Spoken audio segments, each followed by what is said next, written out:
स्वागत है आप सभी का आपके अपने चैनल पर। और आज की इस वीडियो में हम हिंदी के कुछ महत्वपूर्ण प्रश्नों को डिस्कस करने वाले हैं। देखिए, सारे सब्जेक्ट्स आपको पढ़ाए जा रहे हैं।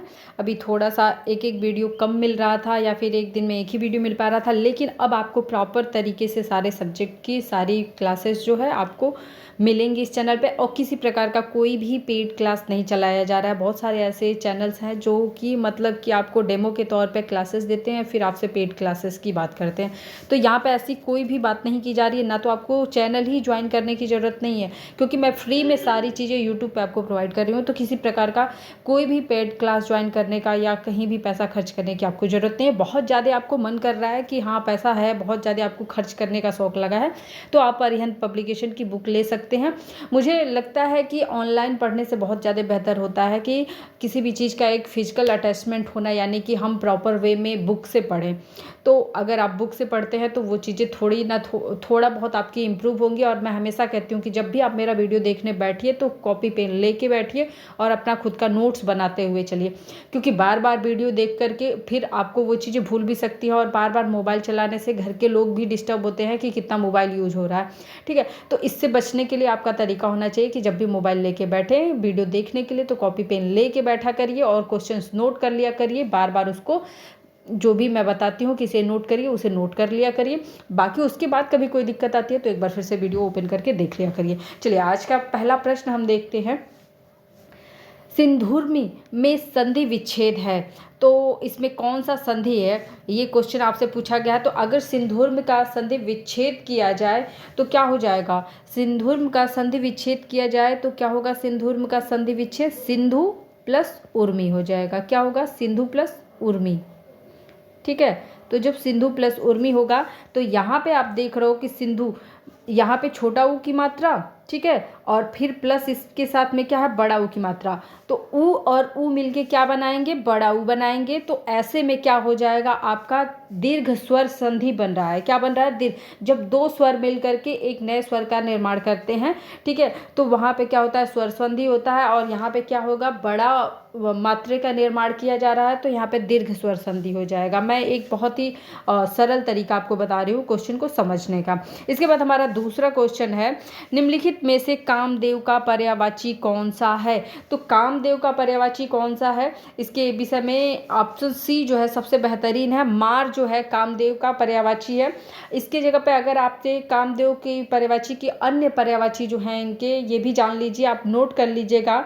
मनीषिज, ठीक है, अनंग, मदन, कंदर्प, ठीक है, ये सभी क्या हैं? आपके कामदेव के पर्यायवाची हैं। इन्हें भी आप नोट कर लीजिएगा। अब यहाँ पे जो ऑप्शन ए दिया है, विडौजा किसका संधि ये पर्यायवाची है? तो विडौजा जो आपका पर्यायवाची है ये इंद्र का है।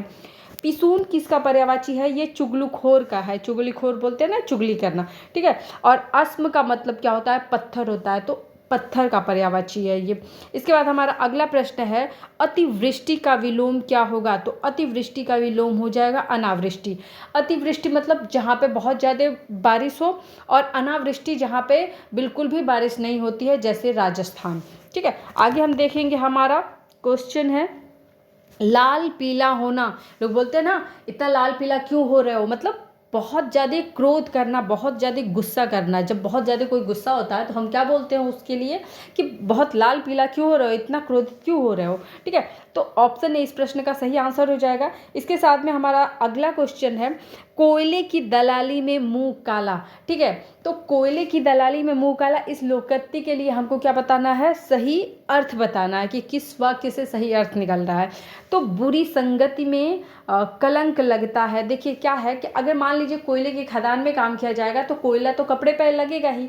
यानी कि अगर हम बुरी संगति, बुरे काम करने वाले लोगों के साथ हमारा उठना बैठना होता है, हम भले ही बुरा कर्म नहीं करेंगे लेकिन लोग हमें बोलेंगे कि अरे ऐसे लोगों के साथ में इसका उठना बैठना है, जरूर मतलब इसका भी काम वही होगा, ठीक है। तो जैसे परिवेश में हम रहते हैं, जैसे लोगों के साथ हमारा उठना बैठना होता है, वैसे ही लोग हमें जज करते हैं। यानी कि जैसी संगति वैसी रंगति, और होता भी वैसा है, ठीक है।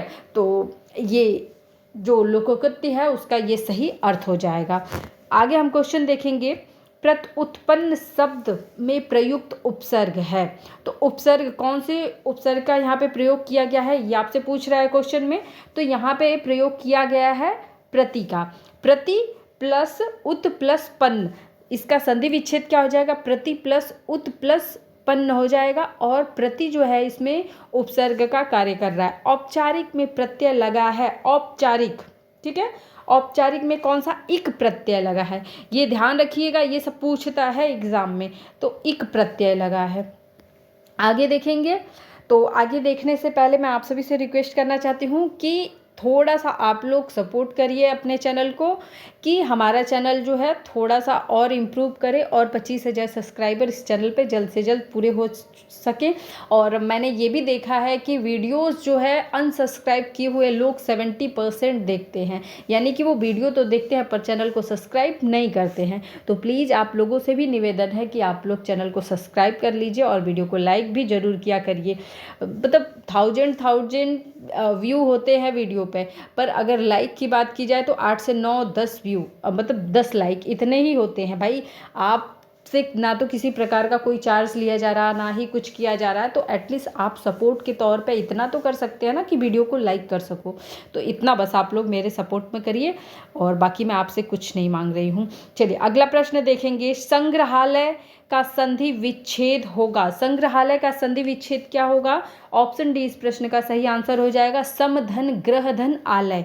समधन ग्रह धन आलय। यथासंभव में कौन सा समास है? यथासंभव में कौन सा समास है? अव्ययी भाव समास है। ऑप्शन ए इस प्रश्न का सही आंसर हो जाएगा। जब किसी शब्द में पहला पद जो होता है प्रधान होता है तो वहाँ पे क्या होता है? अव्ययी भाव समास होता है। जैसे यहाँ पे यथा है ना, संभव और यथा दो शब्द मिल करके एक शब्द बना रहे हैं, यथा संभव, ठीक है, यथा संभव, ठीक है। तो यथा शब्द जो है ये प्रथम पद है, संभव जो है द्वितीय पद है, ठीक है। तो यथा शब्द जो है संभव शब्द के साथ में मिलकर के इस शब्द का क्या, संभव शब्द का क्या, एक नया शोभा बना रहा है, एक नया शब्द बना रहा है, जिससे संभव शब्द का पूरा मतलब क्या है, अर्थ जो है परिवर्तित हो जा रहा है, ठीक है। समास का मतलब होता है विग्रह, ठीक है, यानी कि उसको तोड़ना, ठीक है। और यहाँ पे अव्ययी भाव समास है, दो पदों में ये बटे होते हैं, प्रथम पद और द्वितीय पद। अगर क्या होता है, प्रथम पद जो होता है वो प्रधान होता है तो वहाँ पे अव्ययी भाव समास होता है,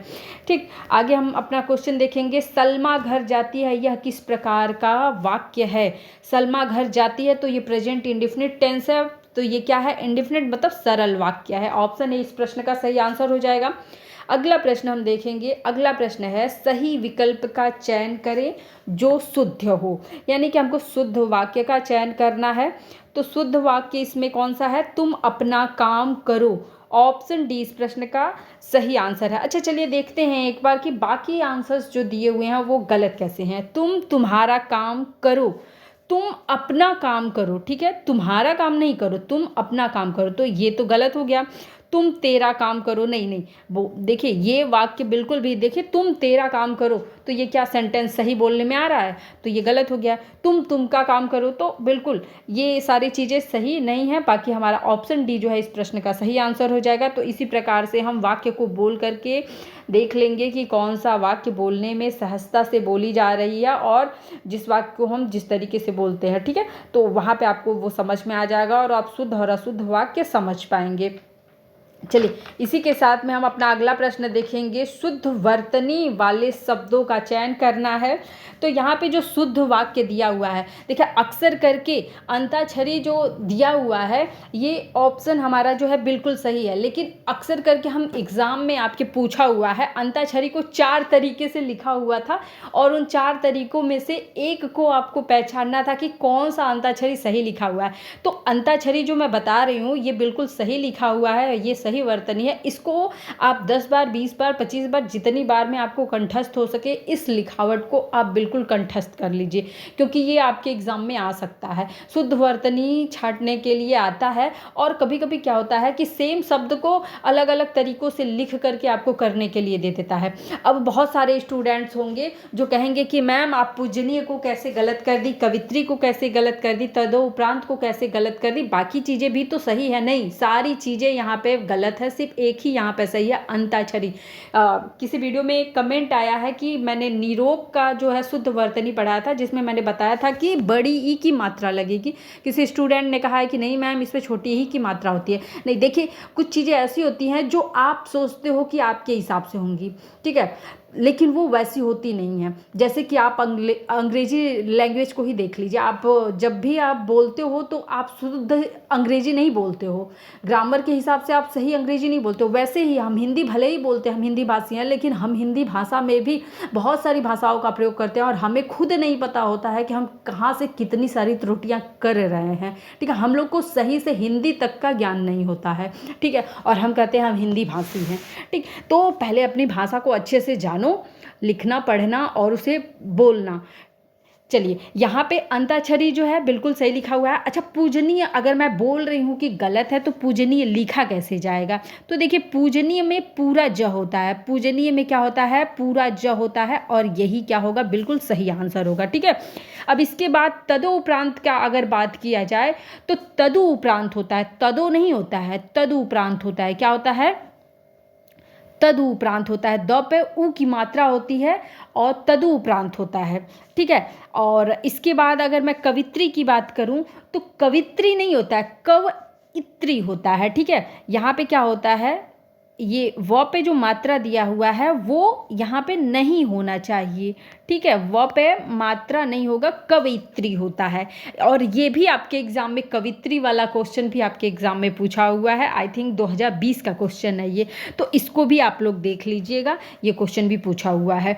चलिए, इसके बाद हम देखते हैं, क्वेश्चन है तुलसीदास द्वारा रचित रामचरितमानस में कितने कांड हैं? तो तुलसीदास द्वारा रचित रामचरितमानस में जो है कुल 7 कांड हैं। कौन कौन से कांड हैं नोट कर लीजिएगा, जानकारी आपको होनी चाहिए, आपके धर्म आपके वेद ग्रंथ के विषय में आपको जानकारी होनी चाहिए। देखिए, तो कितने कांड हैं तुलसीदास द्वारा रचित रामायण में? तो इसमें कुल 7 कांड हैं। पहला है बाल कांड, दूसरा अयोध्या कांड, तीसरा अरण्य कांड, और चौथा जो हमारा है किष्किंधा कांड, और 5वां जो है सुंदर कांड है, और छठा जो है लंका कांड है, और 7वां जो हमारा है वो उत्तरकांड है। तो इस प्रकार से तुलसीदास जी द्वारा क्या है, 7 कांड बताए गए हैं रामचरितमानस में। इसके बाद हमारा क्वेश्चन है कि हिंदी की आदि जननी क्या है, यानी कि हिंदी जो हमारी भाषा है, हिंदी जो उत्पन्न हुई है वो कहाँ से, ठीक है, हिंदी की जननी कौन है, कहाँ से हिंदी पैदा हुई है? तो हिंदी जो मानी जाती है ये संस्कृत से ली गई मानी जाती है, तो ऑप्शन बी इस प्रश्न का सही आंसर हो जाएगा। इसी के साथ आज के सेशन का लास्ट प्रश्न देखें, दिए गए वाक्यांश के लिए एक शब्द का चयन करना है। तो शब्द वाक्य क्या है, जिसका विवाह न हुआ हो उसे क्या बोलते हैं? देखिए, इसको ये क्वेश्चन बहुत ही सरल है और इसका आंसर आप भी बता सकते थे। देखिए, आपके घर में शादी के कार्ड आते हैं तो आप देखते होंगे उस पर लिखा होता है परिणय। परिणय मतलब क्या होता है? परिणय मतलब होता है विवाह, ठीक है। और परिणय बंधन में बंधना मतलब शादी के बंधन में बंधना या फिर विवाह के बंधन में बंधना। तो यहाँ पे परिणय लिखा हुआ कोई शब्द आपको दिख रहा होगा, अपरिणित। अपरिणित मतलब क्या हो जाएगा? जिसका विवाह न हुआ हो, जो परिणय, जिसका परिणय न किया गया हो, जिसने परिणय न किया हो, यानी कि जो परिणित नहीं है वो क्या हो जाएगा? अपरिणित हो जाएगा, यानी जिसका विवाह न हुआ हो। तो इस प्रकार से हमने आज जो है 15 क्वेश्चन को क्या किया, बिल्कुल सही आंसर किया है। तो आज की ये वीडियो अगर आपको अच्छी लगी तो वीडियो को लाइक करिएगा, शेयर करिएगा, चैनल को सब्सक्राइब करिएगा। वीडियो देखने के लिए धन्यवाद।